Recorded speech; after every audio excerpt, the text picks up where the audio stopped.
السلام علیکم ورحمۃ اللہ وبرکاتہ۔ پچھلے 3 ایپیسوڈ سے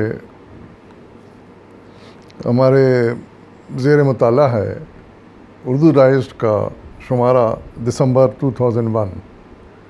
یہ قائد اعظم کی پیدائش کے سلسلے میں مخصوص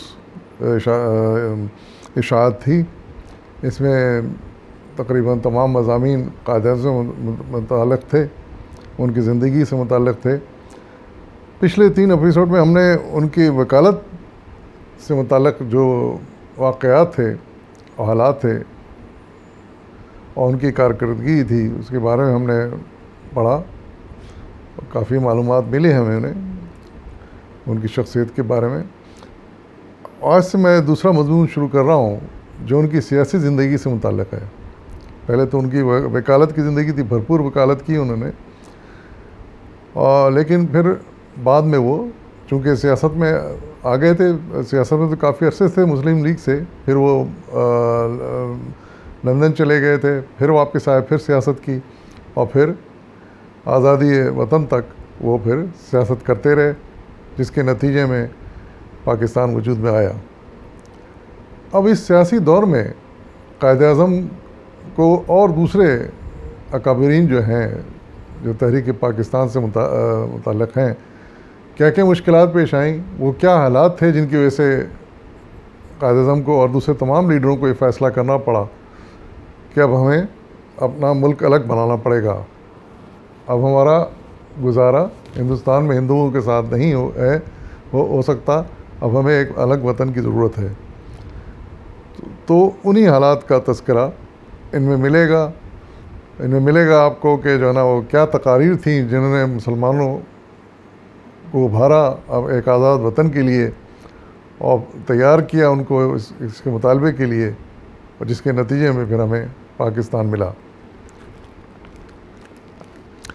تو یہ مضمون ہے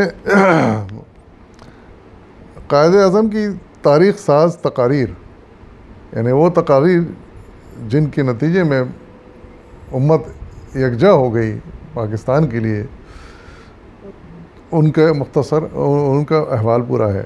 وہ تقاریر ریکارڈ کی گئی تھیں، پھر صاحب مضمون جو ہے محمود عاصم صاحب، انہوں نے اپنے اس مضمون میں ان کو سمو دیا ہے۔ آئیے اس کا مطالعہ شروع کرتے ہیں مل کر۔ تو قائد اعظم کی تقاریر تاریخ ساز تقاریر عنوان ہے اس کا۔ بانی پاکستان کی زبان سے تحریک پاکستان اور جدوجہد آزادی کی چند شاندار جھلکیاں۔ آپ لکھتے ہیں کہ سیاست طاقت کا دوسرا نام ہے۔ گورنمنٹ آف انڈیا ایکٹ 1935 کے تحت صوبائی وزارتیں قائم کرنے کے بعد کانگریس کا اصل عزائم اور مقاصد کھل کر سامنے آ رہے تھے۔ دوسری طرف قائد اعظم کی زیر قیادت مسلم لیگ ہندوستان کی سیاست میں نمایاں مقام حاصل کرتی جا رہی تھی۔ قائد اعظم پورے ملک میں مسلم لیگ کو منظم کرنے اور قومی اتحاد قائم کرنے کے لیے مصروف تھے۔ اس ضمن میں انہوں نے 5 فروری 1938 کو مسلم یونیورسٹی علی گڑھ کے اسٹریٹجی ہال میں طلباء سے ایک فکر انگیز خطاب کیا۔ انہوں نے اس خطاب میں تفصیل سے اس امر پر روشنی ڈالی کہ قومی اتحاد اور ہندو مسلم مسئلے کے حل کے لیے انہوں نے کیا کیا مساعی کی اور ان کوششوں کو کانگریس نے کس طرح ناکام بنایا۔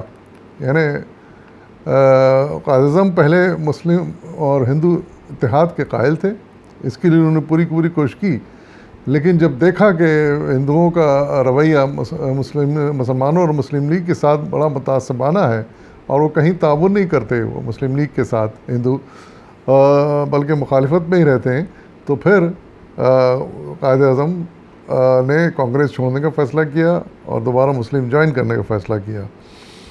تو اس سلسلے میں ان کی جو تقریر ہے مسلم یونیورسٹی علی گڑھ میں 1938 کی، اس کا اقتباس یہاں پر پیش کر رہا ہوں۔ قائد نے فرمایا، مجھے یہ دیکھ کر مسرت ہے کہ آج کے مسلمان نوجوان بیدار ہیں، وہ اپنے بڑوں کے تجربات سے مستفید ہونا چاہتے ہیں اور خالی خوری نعرے بازی کے بجائے عملی زندگی کی ذمہ داریوں کو محسوس کرتے ہیں۔ ہندوستان کے مسلمان آزادی کی جدوجہد میں کسی دوسرے طبقے، فرقے یا قوم سے پیچھے نہیں رہے۔ 1924 سے گول میز کانفرنس تک مسلم ہندو سوال کے حل کی کئی مساعی کی گئیں۔ نہ جانے ان دنوں میری خودداری کو کیا ہو گیا تھا، میں اتحاد تعاون کے لیے کانگریس کے آگے ہاتھ پھیلاتا تھا۔ میں نے فرقہ وارانہ مسئلے کے حل کے لیے اتنی انتھک اور جان توڑ کوششیں کیں کہ ایک اخبار کو لکھنا پڑا، اخبار کی کوٹیشن ہے، ایک مسئلہ جس سے مسٹر جناح کبھی نہیں تھکتے وہ ہے ہندو مسلم اتحاد کا مسئلہ۔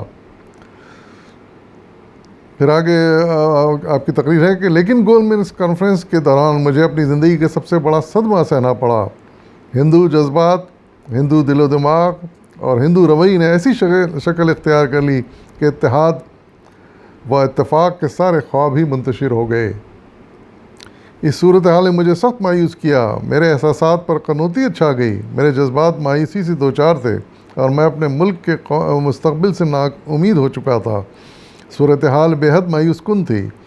مسلمانوں کی کیفیت یہ تھی کہ وہ بالکل منتشر تھے، گم کردہ راہ اور بے یار و مددگار، کوئی انہیں پوچھتا تک نہیں تھا۔ کبھی انگریز کی خوشامدی اور برطانوی حکومت کا کاسالیس ان کی قیادت کا دم بھرتے اور کبھی کانگریس کے زرخرید ان کی رہنمائی کے دعوے دار بن بیٹھتے۔ جب بھی مسلمانوں کے اتحاد کے لیے کوئی عملی قدم اٹھایا جاتا تو ایک طرف حکومت کے خوشامدی اور دوسری جانب کانگریس کے زرخرید کوششوں پر پانی پھیر دیتے۔ مجھے یوں محسوس ہونے لگا کہ میں نہ تو ملک کی کوئی خدمت کر سکتا ہوں، نہ مسلمانوں کو ان کی نازک صورتحال کی جانب متوجہ کر سکتا ہوں، اور نہ ہی ہندو ذہنیت کو تبدیل کر سکتا ہوں۔ میں اتنا مایوس ہوا کہ ملک چھوڑ دینے اور لندن میں مستقل قیام کرنے کا فیصلہ کر لیا۔ یہ فیصلہ میں نے اس لیے نہیں کیا کہ مجھے وطن سے محبت نہیں تھی، بلکہ اس لیے کیا کہ مجھے اپنی بے بسی کا احساس ہو گیا تھا۔ بائیں ہمہ میں نے ہندوستان سے رابطہ قائم رکھا اور 4 سال بعد میں اس نتیجے پر پہنچا کہ ہندوستان کے مسلمانوں کی آشفتہ بختی میں اضافہ ہو رہا ہے اور وہ شدید خطرات میں گھرے ہوئے ہیں۔ میں وطن سے دور لندن میں بیٹھ کر ان کے لیے کیا کر سکتا تھا؟ چنانچہ میں نے ہندوستان واپس آنے کا ارادہ کر لیا، لیکن میری حیثیت ایک بن بلائے مہمان کی سی تھی۔ میرے ساتھ رویہ بھی ایسا ہی اختیار کیا گیا جیسے کوئی شخص دعوت کے بغیر گھر میں آ جائے۔ یعنی پہلے تو وہ حالات بتائے قائد اعظم نے جن سے مایوس ہو کر وہ لندن انہیں جانے کا فیصلہ کیا، پھر اس کے بعد ان کی وہ فکر بتائی انہوں نے کہ جس فکر اور پریشانی کے نتیجے میں دوبارہ لندن سے ہندوستان واپس آئے۔ مسلمانوں کی یہ کیفیت تھی کہ ہم 1924 سے 1936 تک پورا عرصہ ضائع کر چکے تھے، یعنی 12 سال ضائع ہو گئے تھے مسلمانوں کے لیے۔ مسلمانوں میں اس دوران کوئی سیاسی کام نہیں ہوا تھا، چنانچہ میں نے اپریل 1936 میں مسلم لیگ کونسل کا اجلاس بلوایا۔ مایوسیوں نے مجھے کچھ اور بے باک کر دیا تھا۔ اس اجلاس میں یہ طے کیا گیا کہ صوبائی انتخابات میں مسلم لیگ کو حصہ لینا چاہیے۔ اس فیصلے کی خوب مخالفت کی گئی۔ کانگریس تو خیر مخالفت تھی ہی، بہت سے اپنوں نے بھی اس فیصلے کو پسند نہ کیا اور اس کی مخالفت کی۔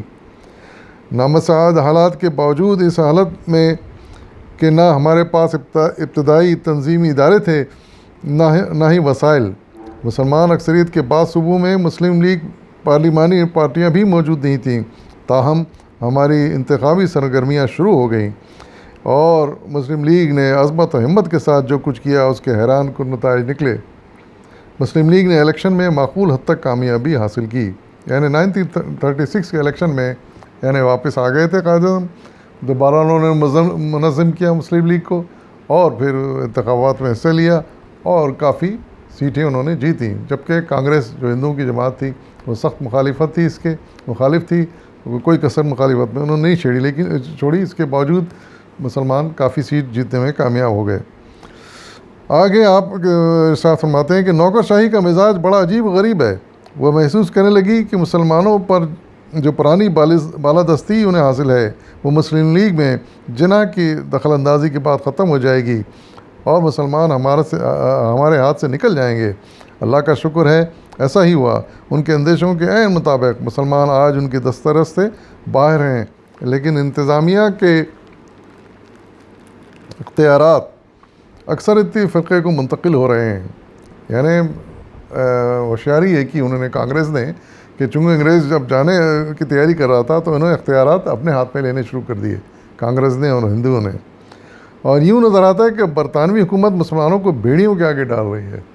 اس جملے سے آپ ان کے اندازہ لگائیں حالات کا، یعنی وہ طاقت اپنے قبضے میں کرنا چاہتے تھے ہندو، اور برطانوی حکومت دینے کے لیے بھی تیار تھی کیونکہ اکثریت میں وہ تھے، لیکن اس کا انجام یہ نظر آ رہا تھا کہ یہ ہندو مسلمانوں کو چیر پھاڑ کھا جائیں گے، مسلمانوں کو تباہ کر دیں گے، جینے نہیں دیں گے۔ اس جملے سے اسی اندیشہ کا اظہار ہوتا ہے۔ مسلم لیگ نے برطانوی راج کے پنجے سے مسلمان کو بڑی حد تک چھڑایا ہے، لیکن اب جو طاقت برطانوی حکومت کے جانشینی کے دعوے کے ساتھ سامنے آئی ہے، کوئی اسے کسی بھی نام سے پکارے، وہ اصلاً ہندو ہے اور ہندو راج اس کا مدعا ہے۔ اندازہ لگائیے آپ کے اس وقت ہی قائد اعظم سمجھ گئے تھے کہ بڑے چالاکی سے یہ ہندو کانگریس کے ذریعے سے طاقت کو جو انگریزوں کے ہاتھ میں تھی ان کی رخصتی کے بعد اپنے ہاتھ میں لینا چاہتے ہیں، تاکہ یہ ایک ہندو اسٹیٹ بنائیں اور اپنی مرضی سے پھر حکومت کریں اور مسلمانوں کا کوئی اس میں حصہ نہ ہو۔ لیکن اس راہ میں سب سے بڑی رکاوٹ بن گئے قائد اعظم محمد علی جناح اور ان کے ساتھی۔ تو پھر آگے غالباً یہ تقریر کا ہی حصہ ہے، آپ لکھتے ہیں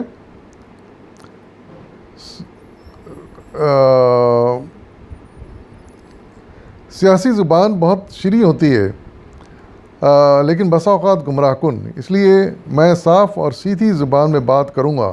کانگریس مسلم لیگ کے بارے میں جو انداز نظر رکھتی ہے اس کا خلاصہ اس کے اپنے الفاظ میں یہ ہے کہ مسلم لیگ ایک رجت پسند جماعت ہے، برطانوی اقتدار کی مددگار ہے اور یہ ٹوڈیوں پر مشتمل ہے۔ اندازہ لگائیے کہ کانگریس کی تھنکنگ کیا تھی مسلم لیگ کے بارے میں، یعنی یہ تھی کہ کانگریس مسلم لیگ کے بارے میں جو انداز نظر رکھتی تھی اس کا خلاصہ اس کے اپنے الفاظ میں یہ ہے کہ مسلم لیگ ایک رجت پسند جماعت ہے، برطانوی اقتدار کی مددگار ہے اور یہ ٹوڈیوں پر مشتمل ہے۔ ہم اس صحیح میں مصروف ہیں کہ مسلم لیگ کو مسلمانوں کی نمائندہ جماعت بنایا جائے، لیکن کانگریس افواہوں اور الزام تراشی میں مصروف ہے۔ کبھی مجھے فرقہ پرست کہا جاتا ہے اور کبھی یہ جناح سچے ہوں تو ہوں، لیکن ان کے دائیں بائیں ایسے خوشامدی جمع ہیں جو انہیں کھا جائیں گے۔ یعنی کانگریس کا یہ اس وقت پروپیگنڈا تھا۔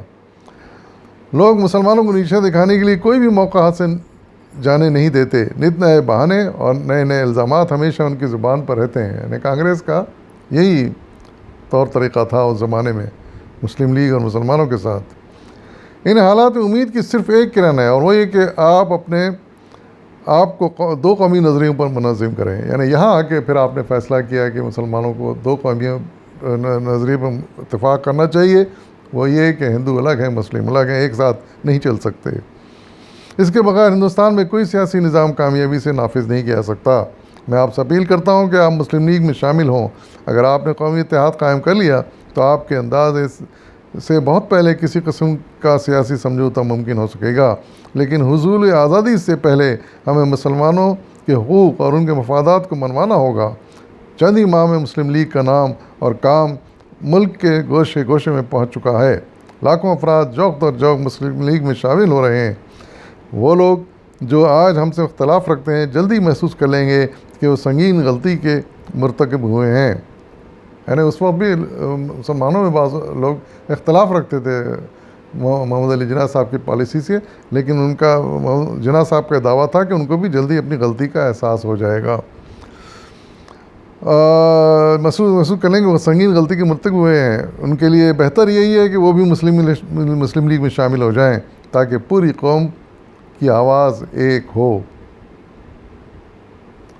یہ وہ تقریر تھی جو قائد محمد علی جناح نے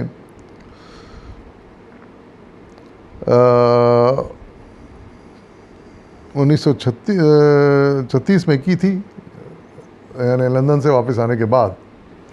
اس کے بعد پھر جدوجہد مزید آگے بڑھی اور اس تقریر نے لوگوں کے جذبات کو بھڑکا دیا، مسلمانوں کو اکٹھا کر دیا اور انہیں اس بات کا احساس دلا دیا کہ ایک مسلمان ایک الگ قوم ہے اور ان کی ایک الگ مملکت چاہیے، ہم ہندوؤں کے ساتھ مل کے نہیں چل سکتے۔ اور اس کا ظاہر ہے زیادہ ذمہ داری کانگریس پر جاتی تھی، کیونکہ انہوں نے کبھی مسلم لیگ کی حمایت نہیں کی بلکہ ہمیشہ مخالفت کی. فی امان